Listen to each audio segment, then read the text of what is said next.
जिसने कभी जीवन में स्ट्रगल नहीं किया, वो डिप्टी सीएम बन गया इसलिए क्योंकि वो लालू यादव के परिवार से आते हैं।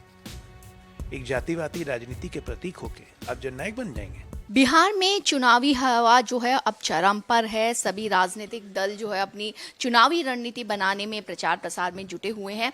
ऐसे में प्रधानमंत्री नरेंद्र मोदी ने जो है आज बिहार के युवाओं से एक उनको संदेश दिया, उनसे संवाद किया और एक जो विपक्ष है उन पर एक आरोप भी एक तरह से लगाया जननायक कर्पूरी ठाकुर को लेकर के। हमारे साथ बीजेपी के राष्ट्रीय प्रवक्ता अजय आलोक जी। अजय जी, जिस तरह से प्रधानमंत्री ने आज युवाओं से बातें की, इससे पहले भी जो है प्रधानमंत्री बिहार गए, काफी सारी सौगातें बिहार को दी और अब युवाओं को भी एक तरीके से उनसे संवाद किया। किस तरीके से देखते हैं इसे?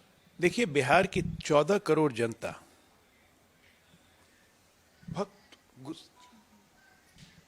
बिहार की 14 करोड़ जनता बहुत गुस्से में है और दुखी है।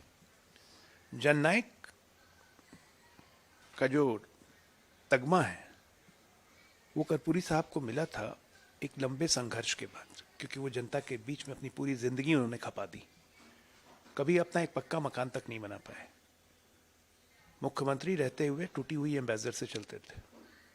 और वैसे जननायक का तगमा एक ऐसे घर के लड़के को दे दिया जाता है, उसको बुलाया जाने लगता है जननायक, जस्ट बिकॉज कि वो लालू यादव का बेटा है, जिसने कभी जीवन में स्ट्रगल नहीं किया। वो डिप्टी सीएम बन गया इसलिए क्योंकि वो लालू यादव के परिवार से आते हैं। एक जातिवादी राजनीति के प्रतीक होके आप जननायक बन जाएंगे। तो बिहार की जनता की इस भावना को प्रधानमंत्री ने शेयर किया है और उन्होंने लोगों को आगाह किया है कि ऐसे ऐसे लोग हैं जिनके पिताजी 5-5 केस में जेल की सजा काट रहे हैं, भ्रष्टाचार के केस में। ऐसे लोग अब जननायक बनेंगे। हद हाल है।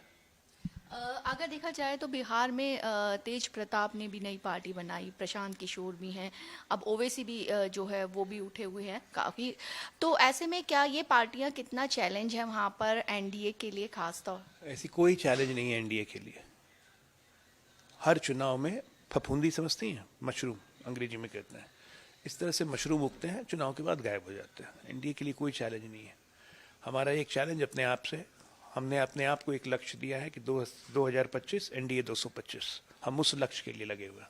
लेकिन इसके साथ जो बिहार की छोटी छोटी पार्टी हैं, क्या बीजेपी जो है उनको साथ लेके चलेगी? क्या वो मजबूत है? भाई, हमारे गठबंधन में ऑलरेडी 5 लोग हैं पहले से, अब और की जरूरत नहीं है।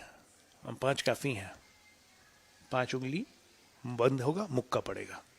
भारत एक्सप्रेस से बात करने की शुक्रिया। भारत एक्सप्रेस के लिए कैमरामैन धर्मेंद्र के साथ में कोमल शर्मा। जिसने कभी जीवन में स्ट्रगल नहीं किया, वो डिप्टी सीएम बन गया इसलिए क्योंकि वो लालू यादव के परिवार से आते हैं। एक जातिवादी राजनीति के प्रतीक होके आप जननायक बन जाएंगे।